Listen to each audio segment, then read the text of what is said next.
casa teva. Un lloc on dormir i on tornar. Sense aquest dret fonamental, resulta gairebé impossible assolir cap altre o emprendre un projecte de vida. Ens aporta seguretat, salut, benestar, dignitat.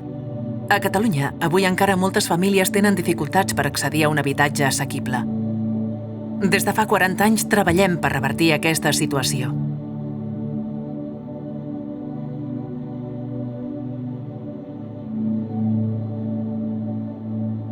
Durant el segle XX, moltes ciutats de Catalunya són incapaces d'absorbir la llau de nouvinguts que arriben buscant un futur millor.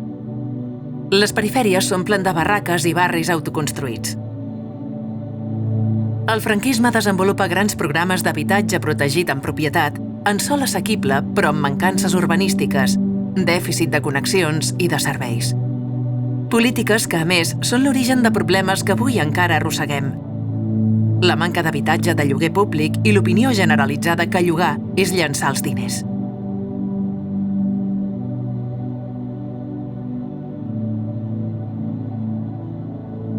L'any 1980 neix l'Institut Català del Sòl. Són anys de creixements marcats per l'impuls democràtic i l'autogovern. Una de les seves funcions és promoure i repensar l'habitatge públic a Catalunya. Barris sencers, propietat de l'Estat, es traspassen a la Generalitat, molts d'ells amb problemes. S'inicia la tasca de revertir la degradació d'aquests barris traspassats i d'altres que, amb el temps, aniran presentant problemes estructurals greus com la luminosi. Són processos complexos i es fa necessari col·laborar buscant solucions de proximitat. També s'ha de reformular el model d'habitatge social. Es fan habitatges públics assequibles i de qualitat. Davant la necessitat de llar de moltes famílies, és necessari construir eixamples ben connectats integrats als espais urbans existents, amb serveis, equipaments i espais públics. Durant aquests anys es construeixen uns 1.000 habitatges públics l'any.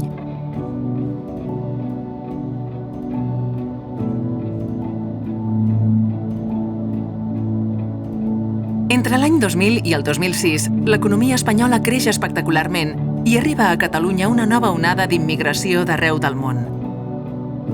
És un creixement amb peus de fang, concentrat en el sector de la construcció.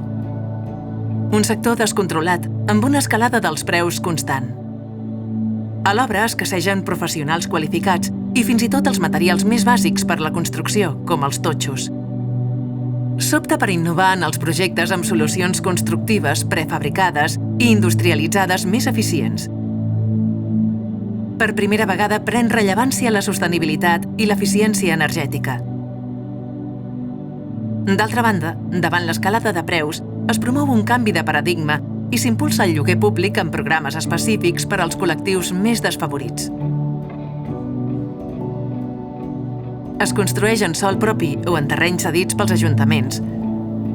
Són pisos més petits i més sostenibles. Però el 2008 arriba la crisi. Una crisi global en la qual moltes famílies, sobreendeutades, no poden pagar els préstecs hipotecaris. Els bancs i el sistema financer trontollen. El mercat immobiliari s'omple d'habitatges buits i els preus es desplomen. És el que coneixem com l'esclat de la bombolla immobiliària.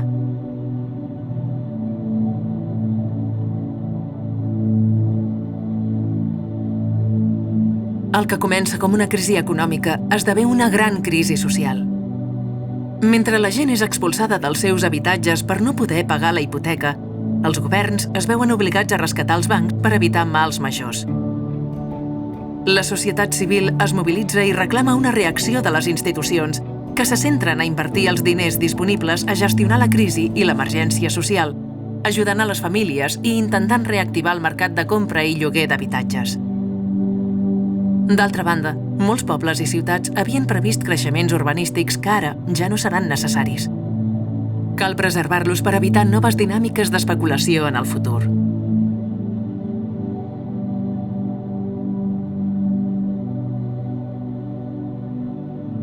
A partir del 2016, l'economia es recupera, però els preus, sense una bossa de pisos de lloguer públic, estan en mans del mercat.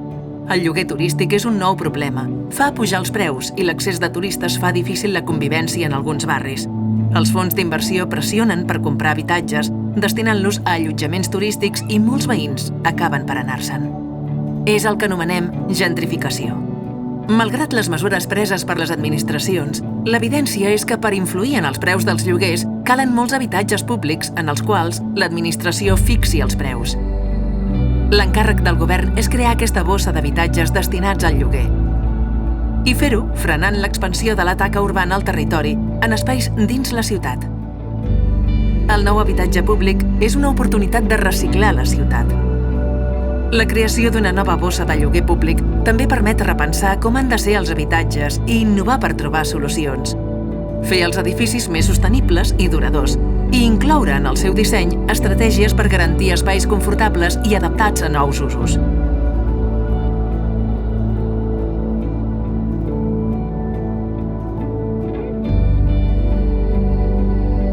Les nostres cases han esdevingut més que mai un refugi.